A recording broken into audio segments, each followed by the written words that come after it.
Hello, Indie Horror TV. How are you all doing this evening? I see we are having Charles Vick Duncan night here at Indie Horror. Well,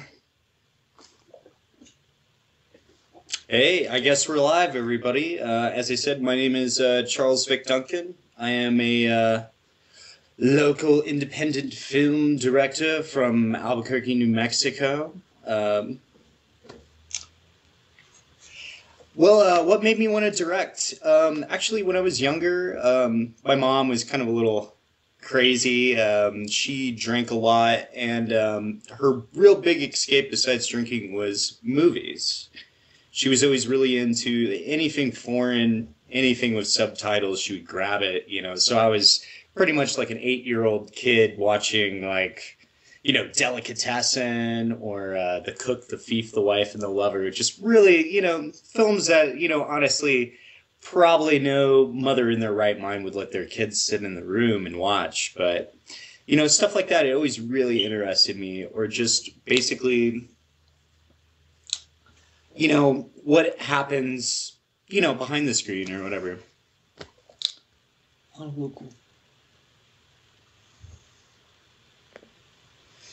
Yeah, here in Albuquerque, man, there's like a really huge following with film right now. Curly Toya Tia Tilapia. I have a really hard time saying his stuff, but worked a lot with Breaking Bad, Trauma. We just started getting Trauma Dance here a couple of years back. Lloyd's been doing that. Some of the heavy hitters, Stink of Flesh. Was a movie that came out of here. Scott Phillips does a lot of stuff. He was the writer for that and director. Also, I mean, just in general, I mean, the film industry is really blown up around here. Horror, not so much, but I mean, it's definitely getting there. And support. I mean.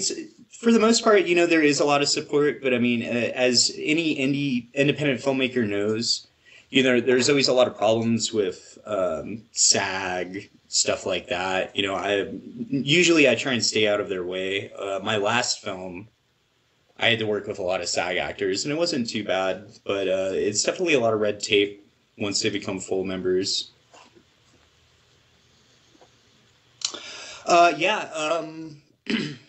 Trauma Dance, let's see, I forget which year it was, maybe last year or the year before that, but Trauma Dance New Mexico showed Nazi Apocalypse, Scum Quixote. I'm also been working on it's something called Garage Screenings Inc., which is basically, it's kind of an underground indie screening platform group, where basically a bunch of filmmakers who, we've already made stuff, we don't really have distribution, so we're kind of just pre-packaging it and being like, hey, you got a projector, here's a library of our films that you can show, Oh, I haven't been reading the questions. Sorry about that, guys.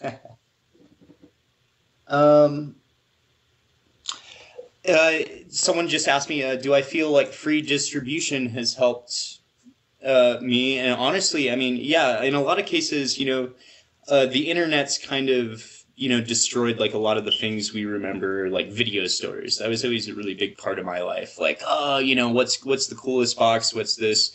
And now that video stores are pretty much dead, and anybody can pretty much download anything off the internet, it's kind of challenging, but at the same time, you can, pirate one of your movies to like a Chinese Craigslist and have it all over the net, the next day, So as far as promoting, it's definitely a double-edged sword, I'd have to say,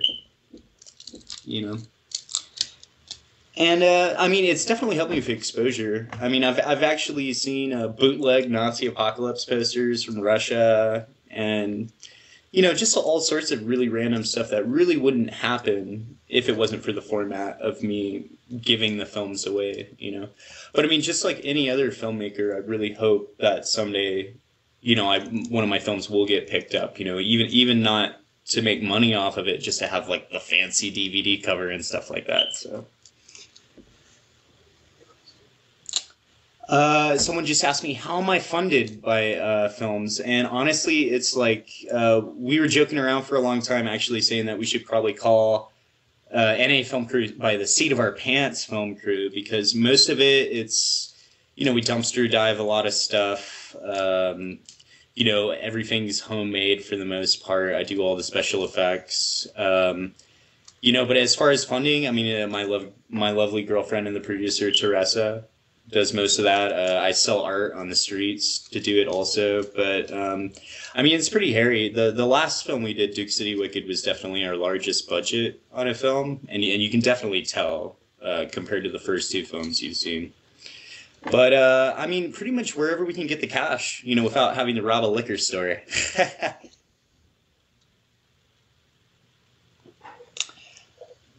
Someone just asked me if we had any crazy stories on set, and yes, yeah, actually, I can remember Scum Quixote, the first film. There was one part where we had two lesbians making out, and we did this just in front of it was some random building on the street. We, big fences, looked official. We didn't really expect anybody to come out there. Well, the lesbians made out on the intercom, so some guy on the intercom's like, hey, what the fuck are you doing out there? Next thing we know, we got a security guard running up on us. But luckily enough, we, finished the scene and everything like that. But, as far as crazy stories, I've not really had any meltdowns or anything like that. But, we've definitely done a lot of stupid shit. I remember one time we lugged up this huge gasoline generator up the top of a mountain for Nazi apocalypse, dug a hole for a 10-foot tall cross, which I'm sure is still up on that mountain, actually. I've been meaning to go and check it out. But, it's mostly, and I almost drowned on fake blood, on that thing, not to mention that, but, there was one part, we had a skull fucking scene where basically one of the actors was supposed to skull fuck a prosthetic head, but it was like, I ain't sticking my fucking dick in that, so, of course I had to take one for the team, which I usually do in my films, and had to fuck my own skull. How deep is that, right,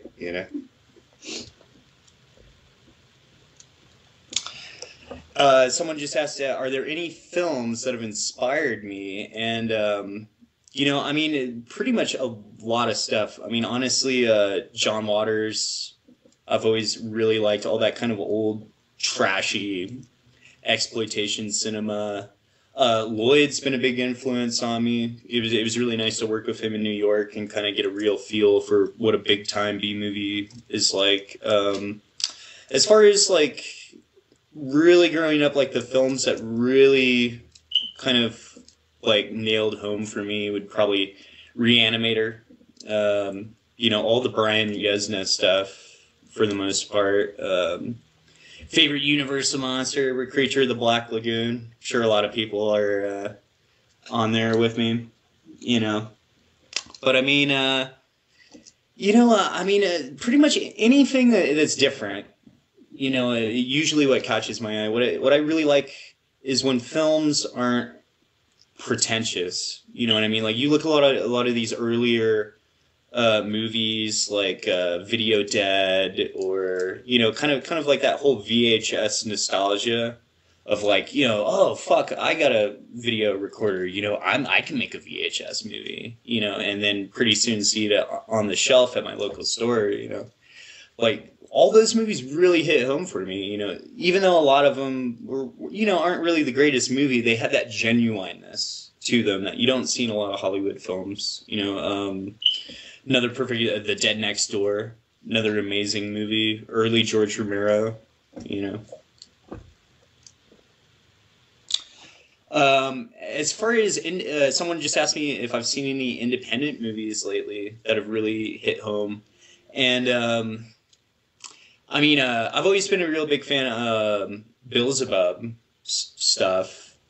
I watched Ant Farm Dick Hole. It was pretty good. Not too. I definitely liked the worst horror movie ever, and Dolomorte better. But as far as the newest independent movies that have really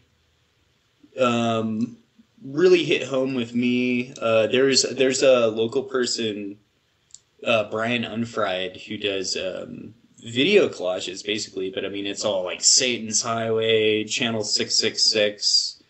I think you can find it on like burningparadise.net to actually buy them, but I mean the shit is like fucking throwing your brain in a fucking blender, lobotomy style, amazing.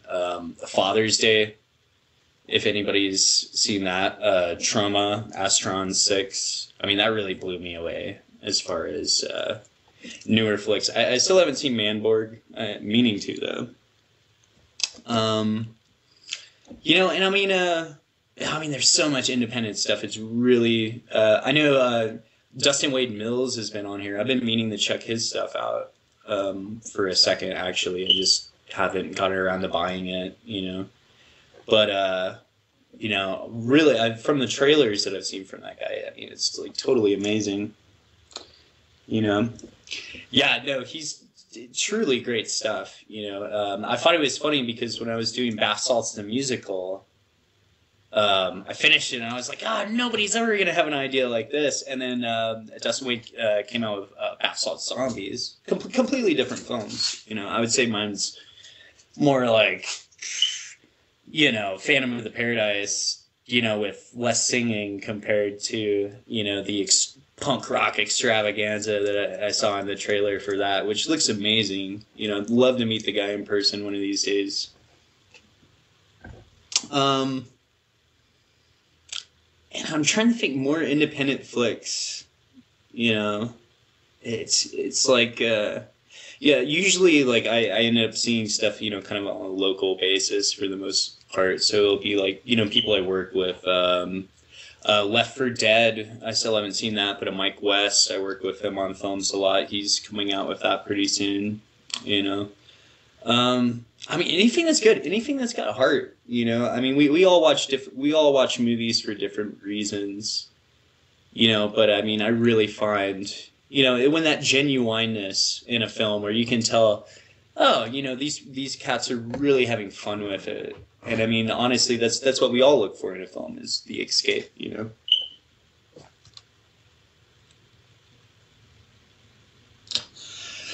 Shooting for our films, usually, somebody asked me, how do we go about shooting films and stuff like that? Well, or how long does it actually take? Well, for the most part, I think our first film was about 10 actual days of shooting.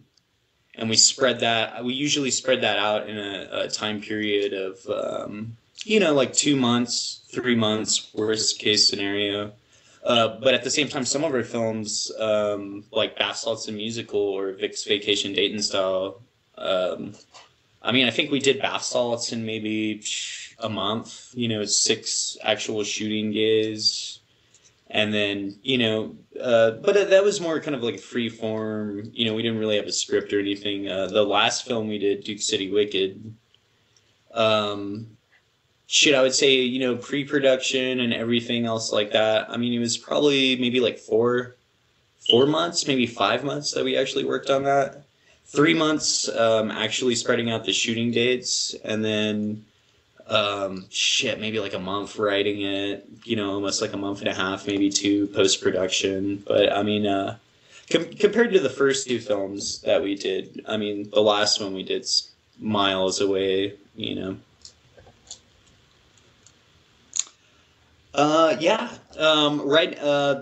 Just asked if I have any upcoming projects. Right now, actually, we're working on our, what is it, sixth film, I think, and it's called Gutter Punk Massacre.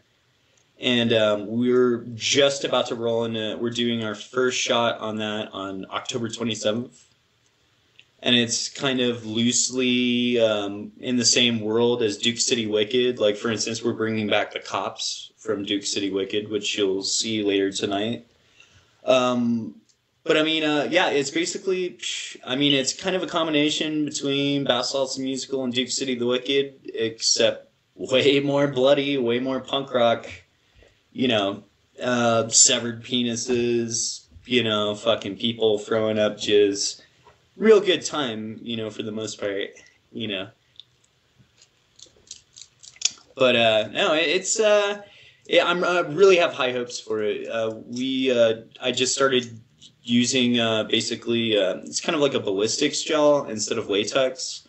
Having a lot more luck with it, for instance, and I mean, it's probably going to be our most bloody, brutal movie yet. Which, you know, if you've seen our movies, they're all pretty brutal, but this one's definitely going to be the bloodiest.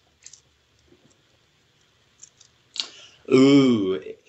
Another question. This is a really good one. If I could work with any actor or actresses, I have always had a huge horror movie boner for Jeffrey Combs, Reanimator. He was also in From Beyond.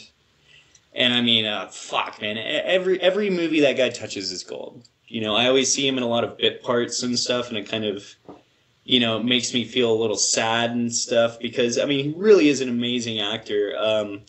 Crispin Glover, I would always love to work with that guy. I mean, what a character. I don't know if you guys have ever actually seen any of his films, like What Is It?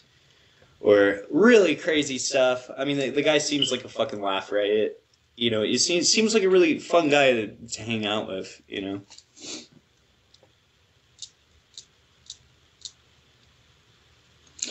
How do I cast for my films is another question I just got. Well, for the most part, most of the casting with my first films, I know a lot of the punk rockers in the local community here in Albuquerque and a lot of comedians. The first one, though, I mean, we straight up Craigslist. A lot of people didn't flake. A lot of people flaked out. Of course, the main roles are pretty much casted with people that I actually know, you know, or trusted that actually get there on time. You know, and then basically we kind of ran from that same formula. Like, we've reused a lot of the same actors in our films just because, you know, they know what they're getting into.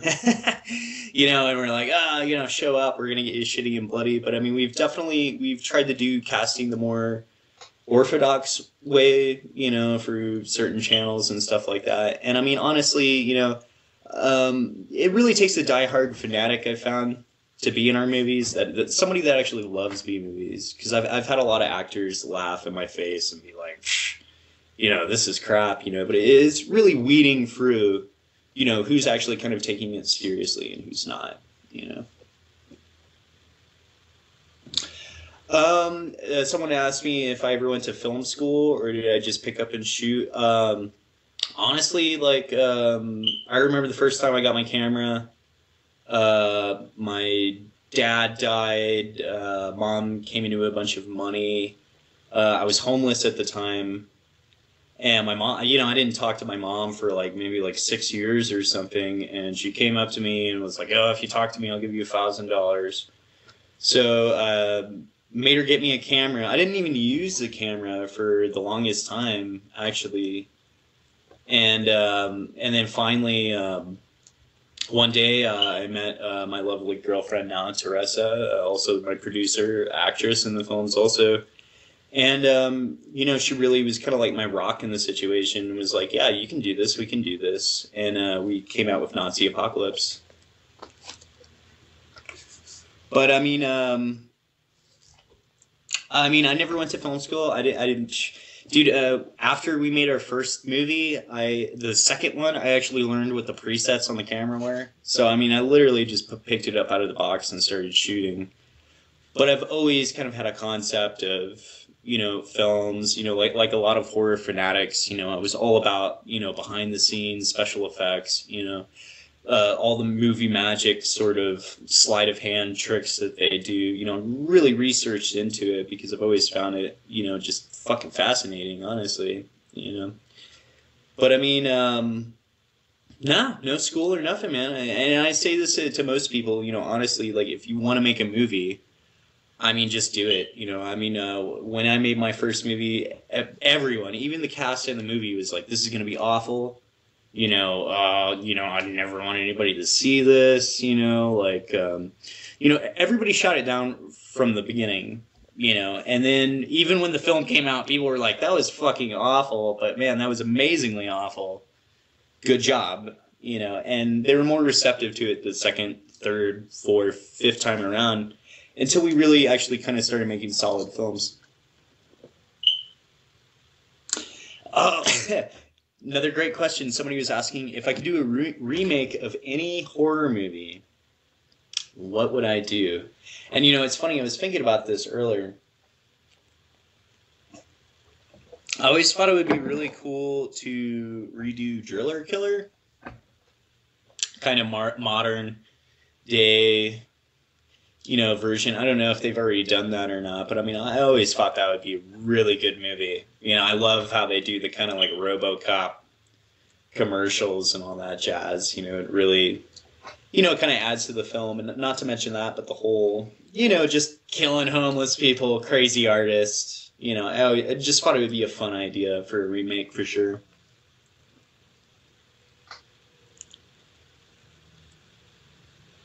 I use, it's a pretty, someone just asked me what kind of camera I use. I use a Sony, I want to say it's like an HDR CXS10 or something like that. But I mean, it's just a basic, kind of a Walmart camera. I think when I picked it up, it was like maybe $300-400. But on the first movies we used, actually a camera that was like a step down from that. And then we finally actually like upgraded to the nicer version. But I mean, it's just a little flip camcorder, I really recommend it, the Sony ones, because their in-camera microphone is actually pretty flawless, and I'd have to say pretty good. We actually had some problems on our second film using, because we got the one camera because it was acceptable to use a boom mic, but then the boom mic was just crapping out. It was much better just using the in-camera microphone. First two films, that camera, its microphone wasn't great, but the newer ones there are, Someone just asked if I could give any advice to aspiring filmmakers right now. Honestly, I would just say do it, man. Obviously, not everybody's going to love it. A lot of people are probably going to hate it, but sometimes that's a good thing too, art's just a form of us exercising our demons anyways. So, really go out there and do it. If you want to make a movie, go out and do it. There's so many people that will try and tell you can't, or you've never been to film school. People pay thousands of dollars to make movies. You should just, quit while you're ahead. And like, honestly, that's not the case. You should go out there and do it, And another thing I've noticed is, like, if you're going to make movies, have fun with it. Honestly, don't make everybody have a bad time. Don't try and be a Stanley Kubrick, and make every Shelley Duvall on the set cry, because I'm sure that works for them. But honestly, life's short, we watch these movies to enjoy ourselves. I think, making the movies ourselves, we should enjoy it also,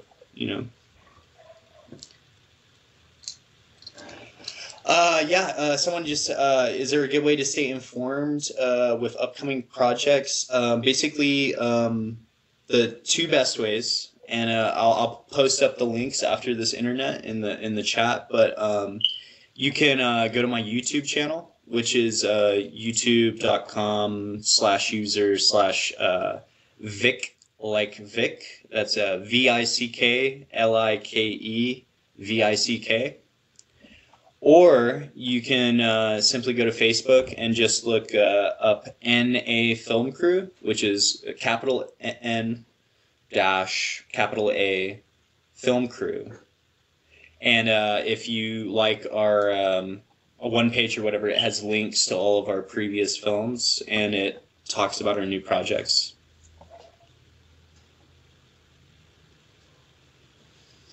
Yeah, and just keep making movies, guys. We're all in this together. We're a dying breed, I only wish I could breathe life back in the drive-ins and stuff, honestly. Put us back on the pedestal that, it used to be years ago, But But I mean, it's changing. Obviously, we're moving ahead with the future. I mean, we're doing this right now.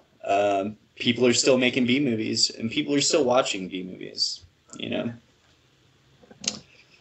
I mean, that's pretty much it. I mean, stay informed.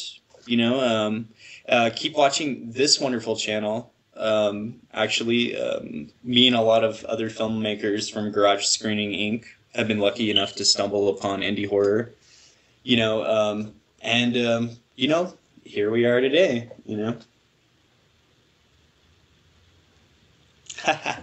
Yeah, notice Leatherface in the background there. Well, thank you so much, guys. Maybe I'll leave you a little horror art to see in the background. See if you guys can recognize these.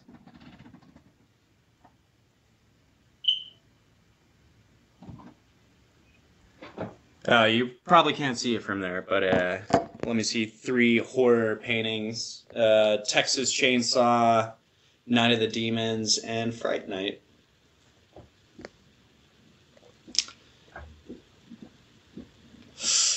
I don't know. Any more questions, guys? Or, I am at your disposal.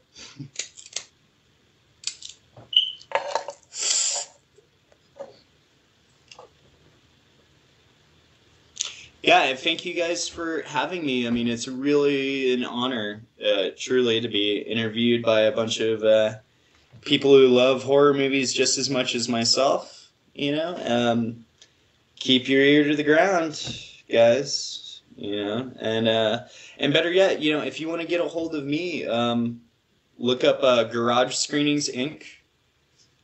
If you want to join our little indie underground movie collective.